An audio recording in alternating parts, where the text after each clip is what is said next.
मेरे इस channel इठॉन classes में आप लोग का बहुत बहुत स्वागत है। बीएसएससी के सचिव महोदय की ओर से प्रथम इंटर स्तरीय की जो टाइपिंग और फिजिकल की परीक्षा होने वाली है उसके संदर्भ में एक बहुत बड़ी न्यूज़ निकल कर आ रही है। और इस न्यूज़ से साफ परिलक्षित होता है कि बिहार के विभिन्न परीक्षाओं और न्यू वैकेंसियों पर कोरोना संक्रमण का बहुत बुरा प्रभाव पड़ा है और सभी परीक्षाएं विलम्ब से हो रही होंगी।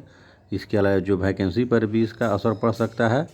तो आइए देखते हैं कि बीएसएससी के सचिव महोदय ने टाइपिंग और जो फिजिकल परीक्षा है उसके संदर्भ में क्या बातें कही हैं।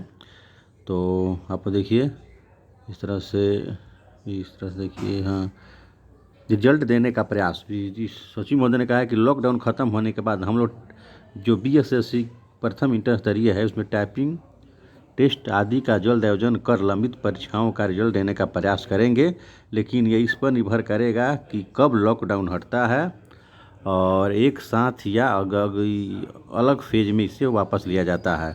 तो यानी कि अब जिस तरह से लॉकडाउन किस तरह से सरकार हटाती है, जो 25 के बाद लॉकडाउन समाप्त हो रहा है उसके बाद सभी कार्यालय खुलेंगे या नहीं खुलेंगे, अब इस पर डिपेंड करता है कि उसी के आधार पर जो रिजल्ट तैयार करेगा आयोग। अगर और आगे लॉकडाउन बढ़ता है और उसमें सभी कार्यालय बंद रहते हैं तो इसका बहुत बुरा असर पड़ेगा सभी परीक्षाओं पर और साथ ही न्यू वैकेंसी पर भी पड़ सकता है।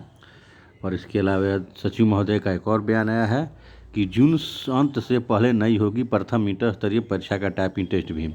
तो प्रथम इंटर स्तरीय परीक्षा का टाइपिंग टेस्ट भी जून के अंत से पहले नहीं हो पाएगी, जबकि लॉकडाउन यदि नहीं लगता तो इसे इसी माह के ले लिया जाता। इसका लगभग 45,000 अभ्यर्थी बेसब्री इंतजार कर रहे हैं।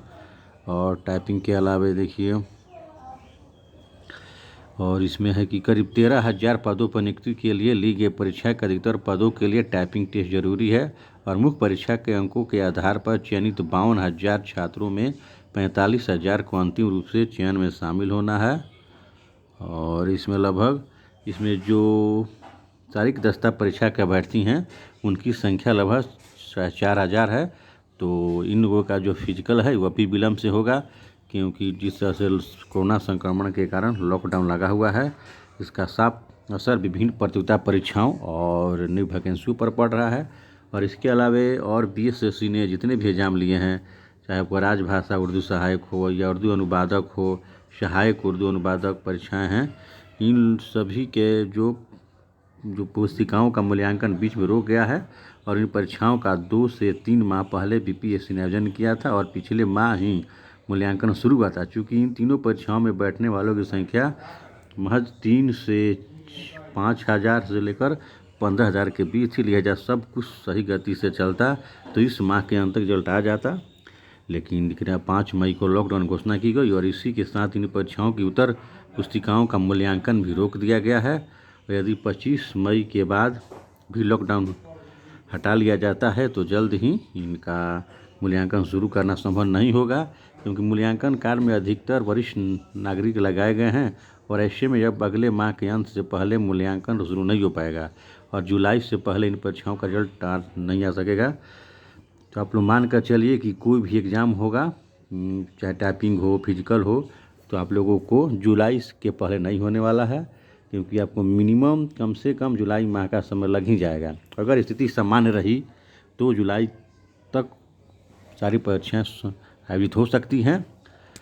और इस तरह से बिहार में कोरोना का संक्रमण कम हो रहा है तो इससे उम्मीद की जा सकती है कि कोरोना बहुत जल्द ही बिहार में कंट्रोल में आ जाएगा और आप लोगों का जुलाई से सारी परीक्षाएं आरंभ हो जाएंगी। और जहाँ तक न्यू वैकेंसी की बात है तो अब इस पर डिपेंड करता है कि 25 के बाद लॉकडाउन बढ़ता है या नहीं बढ़ता है और कभी कार्यालय खुलते हैं या नहीं खुलते हैं, इस पर डिपेंड करेगा। लेकिन CGL 3 की बहाली को उम्मीद तो ही की जा सकती है कि जून में जून या जुलाई में तो आनी चाहिए, क्योंकि जून में तो कार्यालय खुल ही जाएंगे। तो लगभग CGL 3 का जो जून में बहाली आ सकती है, इसको बहुत हद तक संभावना है कि जो CGL 3 है आप लोगों को जून में आ जाएगी, क्योंकि ऑफिस खुलने के बाद आयोग जो होता है CGL 3 की बहाली दे सकता है। और 25 के बाद इस तरह से अगर ऑफिस खुलते हैं तो 26 या 27 तारीख को कंफर्म जानकारी मिल जाएगी ऑफिस खुलने के बाद ही कोई लेटेस्ट अपडेट प्राप्त हो पाएगा। तो इन्हीं सारी बहुत सारी ढेर शुभकामनाओं के साथ आप लोग से विदा लेता हूँ। कोरोना काल में आप लोग घर पर रहें, सुरक्षित रहें और तैयारी में लगे रहें, क्योंकि कोरोना का संक्रमण समाप्त होते ही आप लोगों की बहालियाँ आएंगी, एग्ज़ाम भी शुरू होगा और आप लोग तैयारी करते रहें। तो इन्हीं सारी बहुत सारी ढेर शुभकामनाओं के साथ विदा लेता हूँ और किसी नए वीडियो में किसी नए इन्फॉर्मेशन के साथ फिर उपस्थित होऊंगा। तब तक के लिए जय हिंद, जय